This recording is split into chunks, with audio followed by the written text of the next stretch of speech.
Hello everyone, welcome back to my channel. Today, I continue to bring you the story of James and Diep. That evening, the house sank into an unusual silence. There was no sound from the television, no footsteps moving back and forth, only the warm yellow light spilling across the living room, casting a heavy stillness over everything. It was precisely that silence that made the conversation between Mr. Hone and his wife more tense than ever, as if every word spoken collided with the four walls and echoed back, weighing heavily on their hearts. She sat across from her husband, her hands tightly clasped together. At first, her voice remained calm, but as she continued, her unease gradually surfaced. She asked about the large sums of money Mr. Hone had been mentioning repeatedly lately, the investments he claimed were urgent and could not be delayed. She was not someone who failed to understand business matters, yet the amount was simply too great, so great that she could not help but worry. She pressed for clearer answers, her questions slow but relentless, hoping for an honest explanation. At the same time, another concern had been gnawing at her. James, their son, had been abroad for far too long. The phone calls had grown fewer, the messages shorter, until there were days of complete silence. Her voice trembled as she spoke of James, asking what he was really doing, why he had not returned, and why everything related to him had lately become so disturbingly vague. Mr. Hone listened in silence, occasionally nodding, occasionally responding with the same familiar reassurances. He said James was simply busy with work, that their son was grown now, with his own path, and did not need to report everything. His voice tried to remain steady, yet his eyes kept drifting away, unable to meet his wife's gaze. That subtle avoidance, however small, only deepened her anxiety, as if some truth was being hidden right there in the room. After a long pause, she hesitated. She took a deep breath, as though gathering all her courage before continuing. Then she told her husband about a strange dream that had haunted her all day. In the dream, she and James stood facing each other, a taut rope stretched between them. Both of them held on tightly, pulling with all their strength, neither willing to let go, neither willing to yield. James's face in the dream was both familiar and unfamiliar, his eyes filled with torment as he looked at her. The dream unfolded slowly, yet it felt unbearably heavy. In the end, in a moment she herself could not understand, she pushed James away. Her son fell, mud splashing up around him, while she stood frozen, unable to scream, unable to run to him. The sensation was so real that when she woke up, her heart was still racing, her hands icy cold, her back drenched in sweat.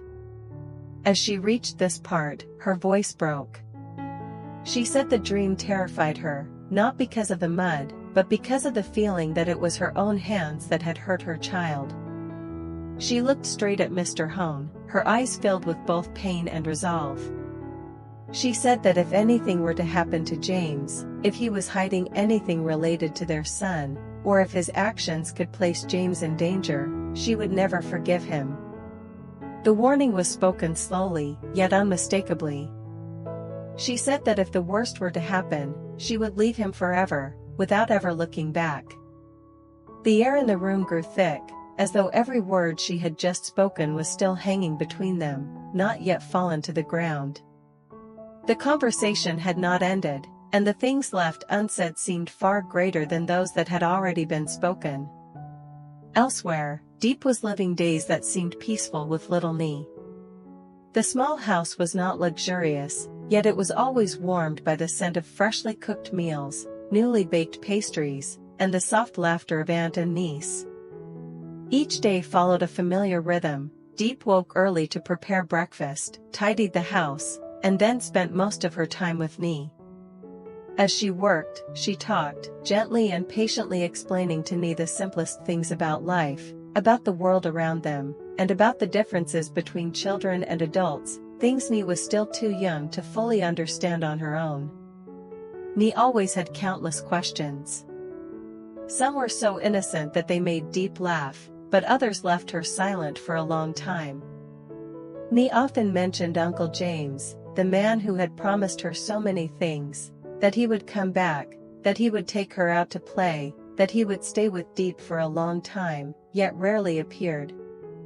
Each time Ni asked why Uncle James had not returned, why he was always busy, Diep tried to answer in the gentlest voice possible, choosing words that would not hurt a child. Yet those innocent questions unknowingly touched the deepest sadness in her heart, a place Diep always tried to hide beneath her daily calm. In another part of the world, James's life was quietly unfolding in a way very different from before.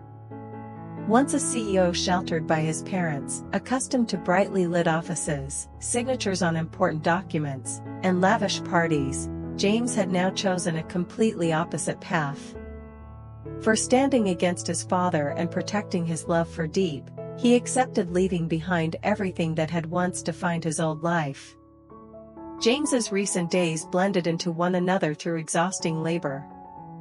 He picked fruit from early morning, packed goods until his hands ached, carried loads heavier than he ever imagined, and took on any job that could help him survive. Sweat soaked through his clothes, his hands grew rough and calloused with each passing day, yet James did not complain. He worked in silence, blending into the simple rhythm of ordinary people around him. They were all struggling to hold on, to live through each day, unaware that beneath this surface calm, hidden currents were slowly forming. Stepping away for a moment from the noise of work, James met Fat again, his close friend from years past. Their meeting took place in a quiet, unpretentious setting, with no show or extravagance, just two friends sitting across from each other after a long separation. Fat brought up old memories and expressed his sincere gratitude for the time James had helped his mother during her most difficult days. The words of thanks were not loud, yet they were enough to awaken memories James thought had long been buried. In that stillness, James confessed to Fat for the first time what he had always kept hidden.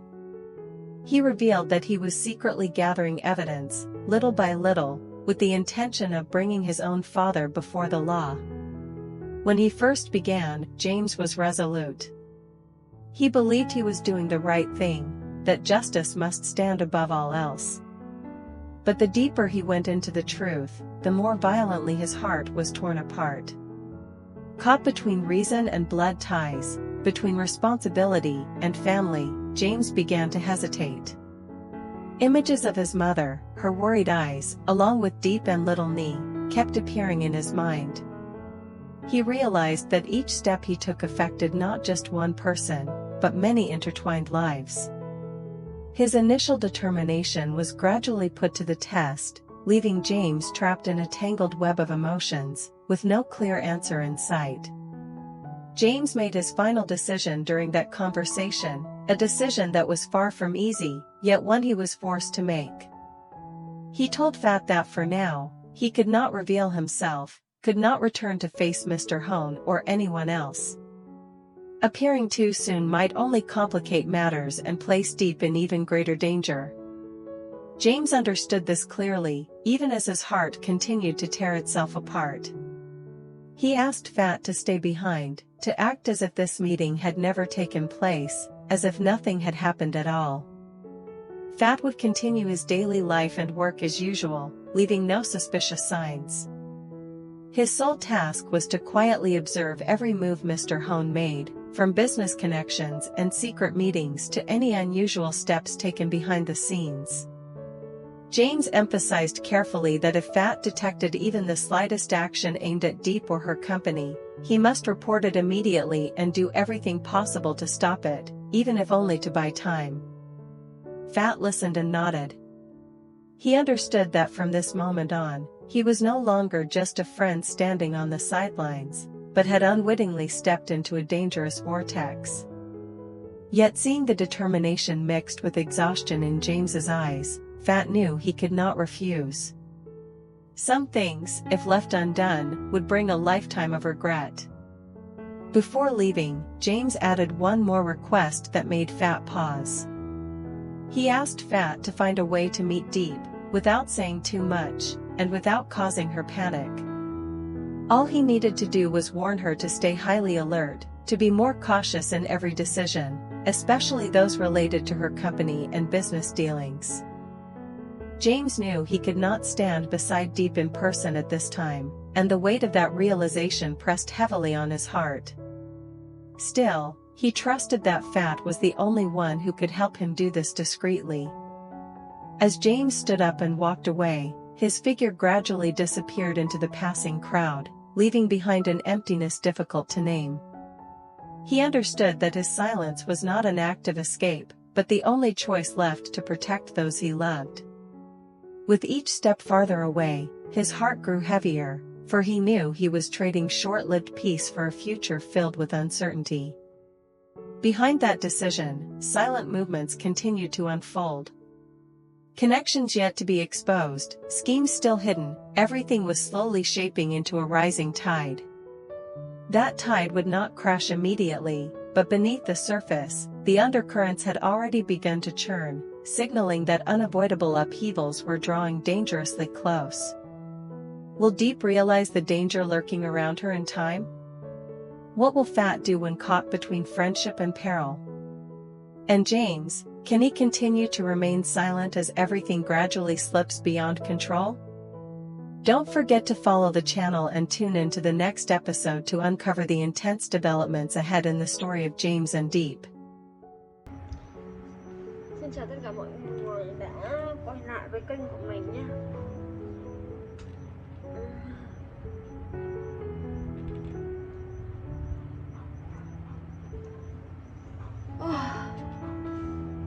Hôm nay sao mà cảm thấy mệt mỏi, không có tinh thần gì hết. Nó không muốn